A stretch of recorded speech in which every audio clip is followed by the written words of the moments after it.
मैं भारत को भारतीयता की मान्यता के आधार पर फिर से खड़ा करना चाहता हूं, उस काम में लगा हूं। क्लियर है, एकदम स्ट्रेट फॉरवर्ड है कि घी ज्यादा खाएंगे पित्त आपका हमेशा सम रहेगा। और ज्यादा घी खाने का जो समय है वो बारिश के दिनों में और ये जो गर्मी के दिन होते हैं ना, उस समय घी ज्यादा खाइए ताकि पित्त को कंट्रोल करके रखे। और वात के लिए मैं पहले ही बता चुका हूं, शुद्ध पित्त। अभी ये जितनी बात है आप सोचो कितनी सरल है। बस हमें अपनी जीवन शैली में थोड़ा बदलाव करना है। जीवन शैली में बदलाव से पहले मन में संकल्प लेना है कि जी हम तो ऐसे ही चलेंगे, दुनिया जिधर जाए जाए हमें उससे मतलब नहीं, हम तो ऐसे चलेंगे। तो ये तीन चीजें अगर आपने देख ली तो बहुत अच्छा है। अब थोड़ा आगे चलें। अब और दूसरी चीजों पे मैं चलता हूं कि और कौन कौन सी चीजें हैं जो आपके आसपास हैं और आपके वात पित्त कफ तीनों को सम पे लाने में मदद कर सकती है। ये तीनों समभाग में रहें तो अच्छा होता है। और कौन कौन सी चीजें हैं? तो बागवती जी कहते हैं रसोई के बाहर जाने की जरूरत ही नहीं, सब वहीं है। भागवती जी ने एक सूत्र लिखा है, दुनिया का सबसे बड़ा औषधि केंद्र हमारा रसोई घर है। सबसे बड़ा औषधि केंद्र रसोई घर है। अब दुर्भाग्य से हम रसोई में जिनको मसाला कहते हैं ना, मसाला, वहां मसाला कुछ नहीं है, सब औषधि है। मसाले का और औषधि का अंतर मालूम है? ये मसाला तो शब्द ही भारत का नहीं है, पहले तो ये बता दूंगा। ये अरबिक शब्द है, फारसी से अरबी में आया, अरबी से हमारे घुस गया, हिंदी में और जगह जगह घुस गया। ये विदेशी आए तो ये शब्द भी आया। हिंदुस्तान में 17वीं 18वीं शताब्दी का साहित्य जब मैं पढ़ता हूं तो जब तक मुगलों का राज्य रहा तब तक मसाले शब्द का बहुत उपयोग है। मुगलों के राज्य के पहले एक भी जगह किसी भी शास्त्र में मसाला नहीं है। चरक संहिता पढ़ी मैंने, कहीं भी मसाला नहीं है उसमें। सुश्रुत में कहीं मसाला नहीं है, बागवट की कहीं मसाला नहीं है। पुराने जितने लेखक हुए हैं ना 10वीं शताब्दी के पहले के, कहीं भी किसी ने मसाले शब्द का इस्तेमाल ही नहीं किया। हर जगह है तो औषधि है, औषधि औषधि, जीरा औषधि, धनिया औषधि, ये औषधि के रूप में है। तो इनकी जो प्रॉपर्टीज हैं रसोई घर की औषधियों की, ये सब आपके चिकित्सा के लिए है।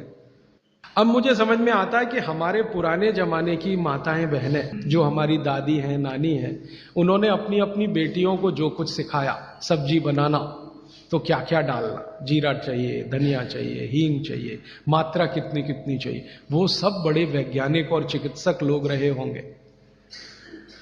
क्योंकि रोज हमारे शरीर में वात पित्त कफ की स्थिति सम और असम होती रहती है। आप जानते हैं सुबह जो है ना वात ज्यादा होता है शरीर में, सुबह सुबह, दोपहर को पित्त ज्यादा होता है, शाम को कफ ज्यादा होता है। तो ये पूरे 24 घंटे में ऊपर नीचे होता रहता है। तो 24 घंटे में जो वात पित्त कफ ऊपर नीचे होता रहता है, तो सब्जियों में उसी के हिसाब से औषधियां डाली जाती है। जैसे दोपहर की सब्जी बने, दोपहर की, तो मेरी दादी को मैंने देखा था कि दोपहर की सब्जी बनाएगी तो अजवाइन जरूर डालेगी उसमें, और वही सब्जी रात को बनाती थी तो अजवाइन नहीं डालती थी। तो एक दिन मैंने दादी से पूछा कि यही सब्जी दोपहर को मैंने खाई तो इसमें अजवाइन थी, शाम को खाई तो नहीं, क्यों? तो उसने उत्तर तो नहीं दिया। तो उसने कहा मेरी मां ने ऐसा सिखाया। बस बात खत्म हो गई। अब उस समय मैं भी मान लिया कि ठीक है, उसकी मां ने सिखाया। अब जब मैंने काम शुरू किया ये चिकित्सा पर, तब मेरे समझ में आया कि अजवाइन जो है पित्तनाशक है। घी के बाद, देशी गाय के घी के बाद जो सबसे ज्यादा पित्तनाशक दूसरी कोई चीज है तो वो अजवाइन है। और दोपहर को पित्त भड़कता है, आप जानते हैं, और वो स्वाभाविक है क्योंकि खाना खाने के लिए पित्त भड़कना ही चाहिए। तो उस समय अजवाइन डाली जाती है सब्जी में, क्योंकि दोपहर को ही शरीर को अजवाइन की जरूरत होती है पित्त को सम पे लाने के लिए। तो भारत में ज्यादातर माताएं बहनें ये बात जानती हैं कि दोपहर की सब्जी में अजवाइन चाहिए। दोपहर का दही है ना, दही का मट्ठा, उसमें भी अजवाइन का बघार लगता है। दोपहर की जितनी भी चीजें हैं ज्यादातर अजवाइन ग्रस्त होती हैं या अजवाइन से बनती हैं, क्योंकि पित्त को सम पे रखना है। तो आप सोचो जो लोग ये कर रहे हैं वो बिना कहे कितना बड़ा काम कर रहे हैं। हमने उसका वैल्यूएशन नहीं किया, ये हमारी मूर्खता। हमारे यहां तो एक बहुत बड़ा दुष्कर्म इस देश में हुआ है। अंग्रेजों के हम गुलाम हो गए तो सब कुछ हम भूल गए, अपनी चीजें। अंग्रेजों ने जो सिखाया वही हमें याद है। तो हम जीडीपी का कैलकुलेशन करते हैं अंग्रेजों के फॉर्मूले से। जीडीपी निकलता है इस देश का, ग्रॉस डोमेस्टिक प्रोडक्ट। तो मैंने बहुत बार इस देश के अर्थशास्त्रियों से पूछा कि जीडीपी में आप विचित्र विचित्र कैलकुलेशन करते हैं। जैसे भारत की पुलिस है, उस पर जो खर्चा हो रहा है वो जीडीपी का हिस्सा है। अगर चोरियां बढ़ी, डकैतियां बढ़ी, तो पुलिस का खर्च बढ़ेगा तो जीडीपी बढ़ेगा। और प्रधानमंत्री छाती ठोक के कहेगा मेरे जमाने में जीडीपी 10% से ऊपर बढ़ गया। सो व्हाट, पुलिस का खर्च बढ़ गया, माने चोरियां बढ़ गई, डकैतियां बढ़ गई, अत्याचार बढ़ गए, अनाचार बढ़ गए, तो जीडीपी बढ़ गया, तो क्या बड़ी बात है। तो हमारे जो जीडीपी के कैलकुलेशन है बड़े विचित्र हैं। इसमें चोरी हो, डकैती हो, लूट मारी हो तो जीडीपी बढ़ेगा, लेकिन माताएं बहनें घर में जो करती रहती हैं वो जीडीपी में है ही नहीं, कैलकुलेशन ही नहीं है उसका। भारत सरकार कोई कैलकुलेशन नहीं करती कि किसी माँ ने 1 किलो पापड़ बना दिए तो जीडीपी बढ़ा कि नहीं। तो कहते हैं जी मालूम नहीं बढ़ा कि नहीं बढ़ा, क्योंकि कैलकुलेशन नहीं है। किसी माँ ने दाल की बड़ी बना दी, 5 किलो दाल की, तो जीडीपी बढ़ा कि नहीं बढ़ा। आपका मन क्या कहता है, बुद्धि क्या कहती है, बढ़ा कि नहीं बढ़ा।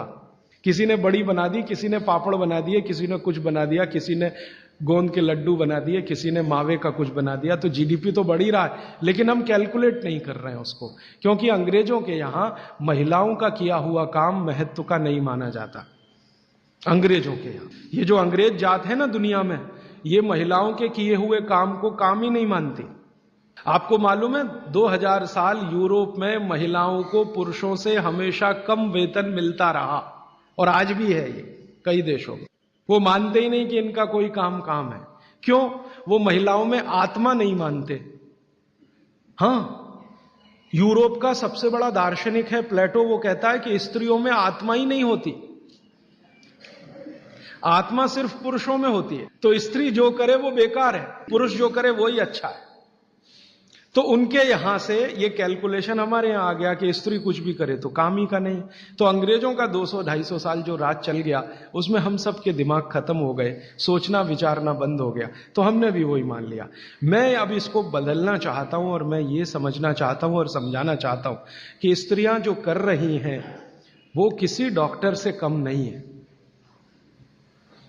बस अंतर इतना है कि डॉक्टर को आप फीस देकर उससे एडवाइस ले रहे हैं, हमारी दादी नानी फोकट में वही एडवाइस दे रही है, धनिया खाओ, जीरा खाओ और ये अजवाइन खाओ, आपके पेट की गैस खत्म हो जाएगी। और ये 3500 साल से वैसे का वैसा ही है, अजवाइन खाओ तो गैस खत्म होती ही है। कभी भी आप करके देख लो। आप में से किसी को भी बहुत गैस बनती हो, पेट में एसिडिटी की तकलीफ हो, आज से शुरू कर दो। आप खाना खाया तो उसमें ध्यान रखो अजवाइन ज्यादा रहे, दाल में, सब्जी में, वगैरह वगैरह। और अगर नहीं कर पा रहे हैं तो खाना खत्म करते ही थोड़ी अजवाइन खा लो। अजवाइन ज्यादा तकलीफ ना कर दे, उसका बैलेंस है काले नमक के साथ, तो थोड़ा अजवाइन और काला नमक मिला के हर खाने के बाद खा के देख लो। 3 दिन में ना आपकी गैस बंद हो तो आप जो कहो मैं हारने को तैयार। ये गारंटी मैं नहीं दे रहा हूं, ये गारंटी अजवाइन दे रही है, मेरी गारंटी नहीं है, अजवाइन की गारंटी है। तो वो कहते हैं बागवट जी कि पित्त को सम रखने के लिए हमारे रसोई में घी के बाद जो दूसरी चीज है वो है अजवाइन।